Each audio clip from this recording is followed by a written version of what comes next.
El primer grup de referència de l'estudi de salut cerebral Barcelona Brain Health Initiative es va reunir ahir a la tarda a l'Institut Guttmann. Un total de 12 voluntaris van formar part d'aquest grup, que es va trobar amb tot l'equip del projecte.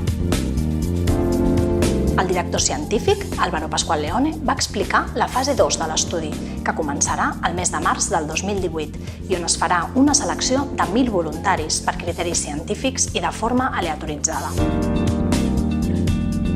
Després va ser el torn dels voluntaris, que van donar la seva opinió sobre l'estudi en general, la informació que estan rebent i el que creuen que falta. Les mostres d'agraïment i d'il·lusió dels voluntaris per la seva participació van ser moltes i les seves aportacions molt valuoses per l'equip. Entre d'altres, els participants van assenyalar que els agradaria rebre més consells dels 7 pilars identificats com a protectors de la salut cerebral.